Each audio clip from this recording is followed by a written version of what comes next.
Hey everybody, it's Norm back for another episode of Behind the Garage Door. Today, Will and I are going to head south to Bradenton and go behind a garage door of a guy that's become very popular on YouTube. He's also got a 4th generation Camaro with a very interesting engine swap in it that is incredibly fast. Let's head south and go see what's behind Cooper Bogetti's garage door.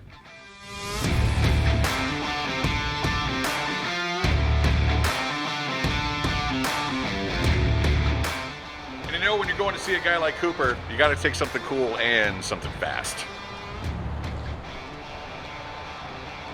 All right, so Will and I made it down to Bradenton in a beautiful home here tucked away, and we're finally made it out to talk to this guy. And I cannot wait to see exactly what we get to talk about, because Cooper Bogetti has become quite a YouTube sensation with all the stuff that you build and, you know, the friends that you have. And I'm really looking forward to seeing his Camaro, but there's some things lurking behind this garage door that we want to take a look at first. Cooper, thanks for having us out, man. Yeah, of course. I'm glad you guys could make it out. I got quite a unique style of car. You do. There's no one car that I like in particular. You know, they're kind of a wide variety of taste. So we've talked to a couple of different people. The people that we've talked to, they're not total Chevy guys. They're not total Ford guys. They're like a conglomeration of anything. And you actually take some vehicles and put completely different brand engines in them. Yep. Chassis, motor, they all kind of just fall into each other, you know? All right, so we're going to go back now and see what's behind. Well, actually, there's 2 different garages here at the Bogetti residence. So we're going to start at the main house and see what's behind the garage door.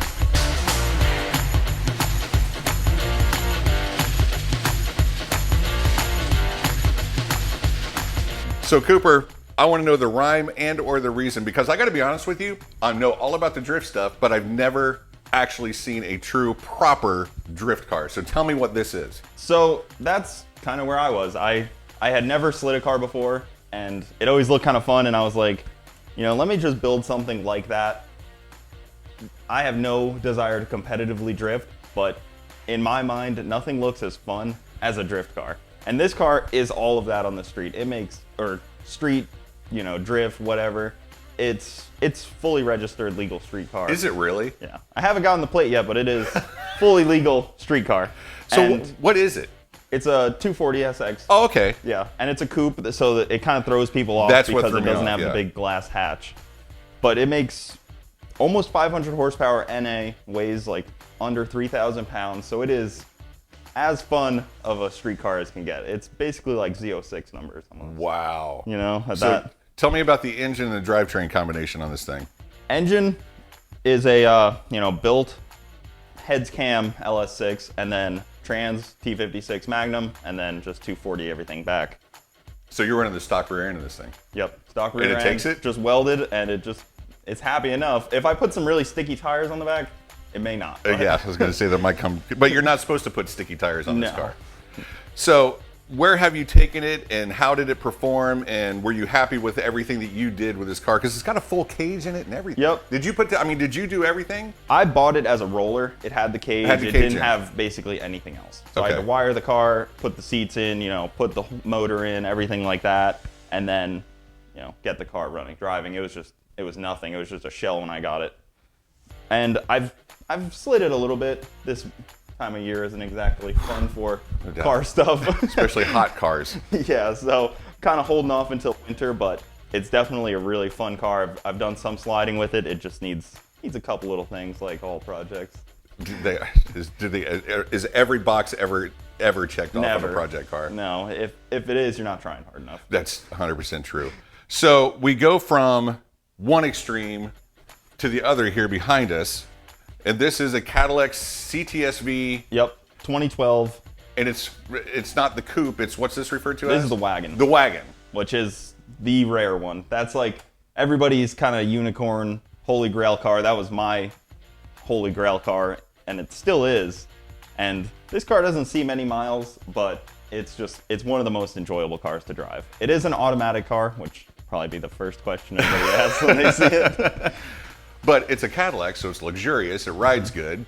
Yep. And what all have you done to? Where'd you get it, and what all have you done to it? This car actually came out of Chicago, and it's I have really almost done nothing to it. Just put coilovers on it, and that's it. It's lowered it, and that was about it. It's got a couple bolt-ons, and it makes probably 600-ish horsepower, but it's perfect the way it is. Have you taken it to the track? Yep, it's been 11.1, so it's pretty fast. In a grocery getter. Yeah, in a car that weighs, as much as a truck. That's no doubt. Now, what is the significance of the number you have here on the back, 1776? That was actually last time I was at the drag strip. They told me to pick a number. How patriotic. Yeah, I figured, what better number? You can't come up with a better number than that, no doubt. So full interior, full everything, all you've done to it, totally stock, lowered it a little bit, runs 11.1s. Mm-hmm. That's fantastic. So we can't go back to the big shop, Cooper, without talking about what's in the driveway, because there's some significant stuff in the driveway, including the lovely lady Stingray Chevrolet Trailblazer that she apparently loves a lot. Yeah, she's put 5,000 miles on this thing, got it brand new, and it's been nothing but great to her so far. So we love the Trailblazers. They're really so fun. It. Such a good looking car, and it's an RS. What a great vehicle. Now, I've seen a couple of videos on your channel about this Tahoe that's over here. Tell us a little bit about the Tahoe. So, that's one of those cars that we all have, and we're like, yeah, I should probably get rid of that one. But it kind of just, it's a Tahoe. It'll run forever. That's true. It's a 5.3 with 300,000 miles on it, and the thing, you can start it up and go anywhere in the country right now. So I just can't get myself to ever get rid of it because it's just such a good. Why would you? It's just that reliable vehicle right there, and then the truck is just the workhorse. This is the one that hauls the mail, tows everything around. Just the just the workhorse. That's all it is. Well, I have to tell you that. Being from Stingray Chevrolet, I'm really proud of all your Chevrolet and your GM products here. Yes, a lot of GM products in this driveway. Good, we like that. So, love the Tahoe, love the Trailblazer, love the workhorse. Can we head out and let's talk about the cool stuff. See the cool stuff out back.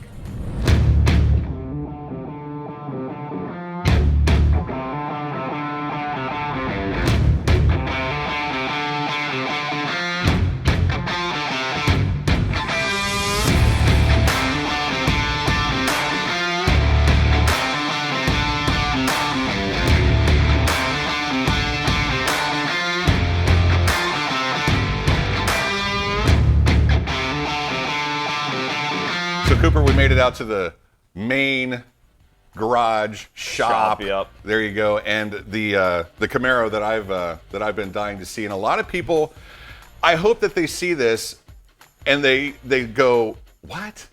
And then they go, wow, because this thing is no joke. That's kind of what the first everything was. It was like, why would you do that? And then it went to the track, and it was more like, there was nobody else asking why I did it. Right. Because it all made sense. It's been 780 at 170 plus miles an hour. It's definitely track proven. The first run was last year at FL2K, which Stingray Chevrolet is actually sponsor of, I believe. Our Stingray Bartow, absolutely. Yeah. Absolutely. So where did it go the very first time? You just got the engine done, and what's the company that built the engine? Induction Performance. Induction Performance. Yep. They built the engine. You dropped it in.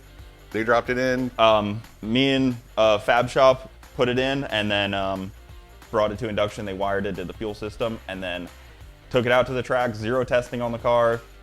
Off the trailer. Off the trailer, first hit, 840. So it was a little surprising. I probably should have lifted off the loud pedal, but when you're in it, it's hard to. And when it's pulling, and it won't stop pulling. Feels good. I was just kind of sitting there. The heck with it.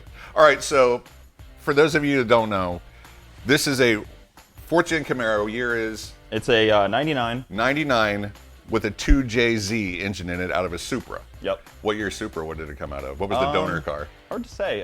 Who cares? It was one of those, you just buy them in a crate, and then we built it. Yeah. Okay. Because it wasn't a brand new motor, but it was out of a junkyard in Japan. So it's who knows the mileage? Straight out of Japan. Yeah. Wow. So this is, I see it's got a license plate on it, but do you ever drive it on the street anymore? Have you given that up? I do every now and then. This time of year, I've been caught in the rain on the slicks, and it's not fun. So no, I try not to. I try to tell myself, don't go to Cars and Coffee with it. It's not worth it. Yeah, we have a problem with doing that over at Stingray too, going to Cars and Coffee and then going, oh God, it's going to rain. Yeah, exactly. So the driveline is the 2JZ. Yep. The trans is? Power Glide. and then a Ford 9-inch. Ford 9-inch. What do you want to give up the gear ratio? Yeah, it's a 355. Oh, yeah. So nothing crazy. Yeah, it's streetable. Two-step. All the. I've got a question that this might be a dumb question for other folks, and if we could walk back here and Will, and you follow me. Now I know what the big tube here is. Yes. What are the two little ones? Those are wastegates. Okay, so you've got dual wastegates? Yep. So if I ever see just one little one coming out, it's a single wastegate. Probably, yeah, just a single wastegate. That looks just like a super engine. It fits right at home in there. And this was a V6 car. So what modifications did you have to do to get it to, other than, obviously mounting points and other stuff, but did you have to cut the firewall? Did you have to cut the shock towers? Did you have to cut anything? Nothing was cut. Nothing was modified. K-member is just an off-the-shelf K-member. Like, oil pan fits perfect. It's a stock Supra oil pan. Like, very, very little was modified. And honestly, a lot of people hate this, but it's easier to work on this car in this chassis than an LS. I don't doubt it, because everything's right there in the middle and not going off to the side.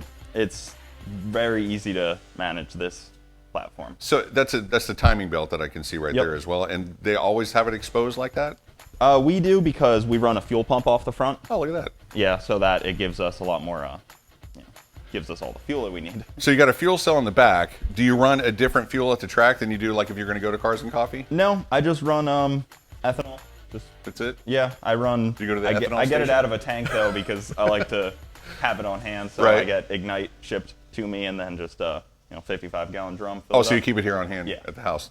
Very cool. Very, very cool. Yep, just it's got a 10-gallon cell too. It's got plenty of fuel. Plenty of fuel. What kind of mileage does it get?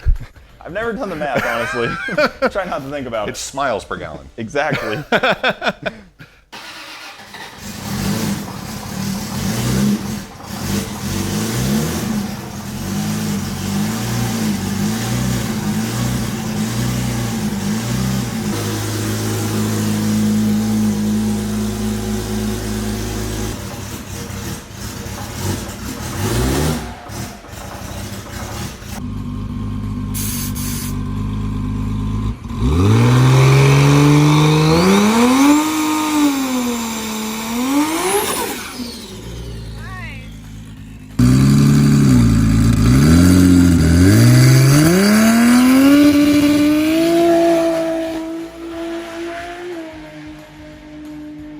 Now, like we talked about a little while ago, Cooper, you do not discriminate when it comes to brand or anything else. Sitting next to the 2JZ Camaro is a also base model Mustang. Now, I see you got a K-member going in, really nice. Looks like a strut suspension and all kinds of stuff. Now, what is this project that's going on? So the goal for this car is, right now, really popular is drag and drive events, where you drive your race car to the track. Like Drag Week. Exactly. Okay. And they're popping up all over the country. So I wanted to turn this car into my idea of the perfect drag and drive event, which will be an LS simple, LSA supercharger from CTS-V or ZL1, and then power glide, and keep all the factory amenities like AC, all that kind of stuff, like comfortable seats, kind of not a too invasive cage, like really make this the perfect drag and drive car. So if you rolled up on it, you wouldn't even know that anything was done to it till it fires up. Exactly. And puts a whipping on you. And you can go drive at 1,100 miles and then run 9-second passes without. That's a tall order. I've seen it done. I personally have never done it, but the guys that can do that, drive 1,100, 1,500 miles between tracks and then keep continuously rattle off 9, 7, 6-second quarter miles is so impressive to me. Now, do you already have the engine ready to go for this, or is this just like a slow process and you're looking to get to the next event? I have a lot of things ready for it, just kind of waiting on nuts and bolts and parts here and there, but a lot of things are already ready. I got a stock bottom end 5.3 sitting right there, and once I get heads and cam from Texas Speed, put that in, start bolting everything up, and everything else is pretty much ready to go on this. So it should start coming together pretty quick. The goal is kind of FL2K, which is like 60 days away. You can do it. It's all doable. It all depends on parts, if they show up. And that is, it doesn't matter if you're building a car or building a house. Right now, it's all about waiting on the parts. Now, it's going to run on regular pump fuel, or are you going to have two different fuel systems? It'll be just a flex fuel sensor. So, you get to the track, you put some ethanol in it, get the ethanol content up, start driving, you put some 93 in it, 87 in it, whatever. See, that's I've seen a lot of other cars where they actually have 2 separate fuel systems. That's why I asked about the Camaro. A lot of guys, you know, they want to run 2 pumps. They don't want to run their big fuel pump on the street, so they'll switch to the smaller fuel cell or the bigger fuel cell for the street driving, and then they have like a little just stock fuel pump, so they're not burning out the big race pump. Right. All right. Well, that makes sense. But I'm not going to make all that big power, so I don't have to worry. What do you think the power is going to be on it? It'll be like 700-800. 7? Yeah, I was going to say with the LSA blower and stuff, it should be at least 750, I would imagine. Yeah, exactly. And then I mean, I already got the blower and stuff, so. Will, there's a blower. Yep. Just laying there, no big deal. Just ready to go on this thing once it gets its motor. Mirror. So the interior will be just stripped down. Are you going to put carpet back in it? Are you going to put It has door carpet panels? from the driver's seat forward. Okay. So everything back is taken out for weight savings and to give me more space, because you know, when you're driving 1,100 miles from your truck and trailer, you need every tool you may think you need and every tool you probably think you don't need. Are you going to pull a trailer? I don't know yet. Haven't decided? I haven't figured that Or out just yet. take a toolbox and say, heck with it. I would love to pull a trailer, but if I could get away with not pulling a trailer, it's always a good move, but there's a lot of schools of thought on that. I always thought that, if you remember back when Larry Larson, you know, everybody's pulling a trailer with their race cars. He didn't. He didn't. He went with that Nova, and he did not pull one single trailer. It's as cool as can be when you show up and you don't have anything. Toolbox. But it's also really nice to show up and just unhook the trailer and go racing instead of show up and unpack the car. That's true. That's true, too. And you can't do trailer burnouts without a trailer. Exactly. And that's half the fun. That is half the fun. So you had a hidden compartment next door that I assumed there was nothing in, but apparently underneath the Visqueen, if you will, is something lurking that you're kind of excited about? This is kind of like my baby in a lot of ways. This is my first like actual car. I owned like many Tahoes in my life, and then I finally traded that in for a car, and it was everything I wanted, which was this V1. And so this is a car you've had for a while. I've had this car the longest out of everything, and it's you know, the V1s are becoming scarce, and this one is really nice and clean under the dirt. It just needs some air in the tire. Yeah, exactly. Oh, so it's got slicks on. Oh, okay, so this thing's no joke. I drag raced it a bunch. It doesn't have a motor and trans in it right now. Okay. But it's like one of those projects that I'll get to it eventually. Okay. It's not going anywhere. It's not going anywhere. It will always be in the family. So what year? It's a Cadillac V1. Yep, 04. So what did it come with stock? This came with an LS6 with a T56. They were weird. They only made a few thousand of them. V1. You know, I got to be honest. I've never heard of a V1. I've heard of the CTS-V, obviously. Coupe and this wagon. is the first gen. You know, this led the way for all the Cadillac V series, the ATS-V, STS-V, XLR-V, the V2, the V3. This kind of led the way. It's like the pedigree. So this is a unicorn, if you will. It is. Because you know what? I've never seen one, so. Black with black interior, really unicorn. And I don't know, this car just, it has a lot of sentimental value to me, and I like kind of keeping it under here, but eventually it will make its resurrection. And it's blast down the track, I'm sure. No, you'll keep this one street car. Yeah, this car it'll probably go back to like an OEM plus feel, like, you know. Fire it up. It's loud, but blah, blah, blah, blah, blah, Exactly. until you hammer it. The best, like, this is one of the more fun cars to drive, in my opinion. I've driven a lot of Z06s and stuff, and this car just, it always felt different to me. It's pretty much kind of a four-door Corvette. Yep. Lots of room and a stick. And it had the same engine as the C5Z at the time. Okay. So it's very similar in a lot of ways. 505 horsepower? Yeah. No, the C5, they were the LS6. So Oh, okay. All right. They were like 405 or something. Okay, I got you. I got you. Very fun in this car. It was always unsuspecting. Yeah. Nobody really knew what V1s were, or still don't. Including me. Now I know I got educated today. Yep. So this is kind of the rainy day project in a lot of ways, but. Oh, so did you have it at FL2K? I did. You did? What year? This was probably FL2K 18, I want to say. Okay. A few years ago. Yeah, and not surprisingly, I sprayed a little bit too much nitrous through the motor, and I hurt it. So you know, I'd rather spray and blow it up than maybe lose. Exactly. I actually did both. So. But you tried. Yes.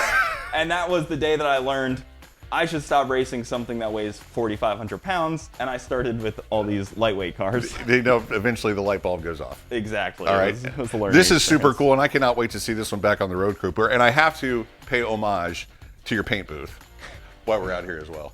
It's, you know, it was a It's functional. a crate that was, I got a rear end delivered in, and I was like, hey, if I stood that thing up, it'd actually make a better paint booth than a crate. Cooper, thank you so much for allowing us into your garage and showing us the 2JZ Camaro and your project Mustang that you're going to do drag. I call it drag week. You call it Drag week, drag and drive. drag and drive. The V1, the Drift 240Z, the is that what it is? SX 240 Yep, SX. SX. There we go. And then of course your CTS-V wagon Yeah, it's and the Trailblazer. It's got a mix of everything around here. I respect that. You know, I'm always going to be a Chevy guy, but I have appreciation for every single make and model that there is, and we have a lot of fun at the dealership with all kinds of different stuff, from exotics to old cars to muscle cars and new stuff. And so your collection is super freaking cool, man. Thank you. We appreciate Hey. you.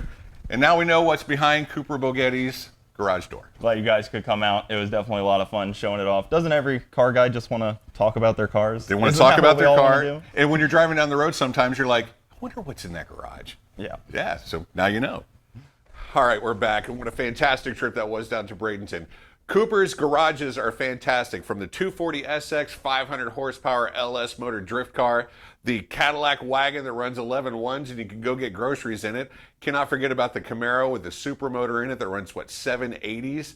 The Cadillac V1, that little unicorn off to the side that he's going to get back to, and of course the drag and drive Mustang that he's building right now. And can't forget about his wife Bronte's Stingray Chevrolet Trailblazer.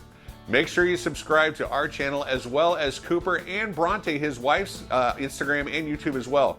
We'll drop the links below. Make sure you check back every Thursday for another edition of Behind the Garage Door. Stingray Chevrolet, relax, enjoy the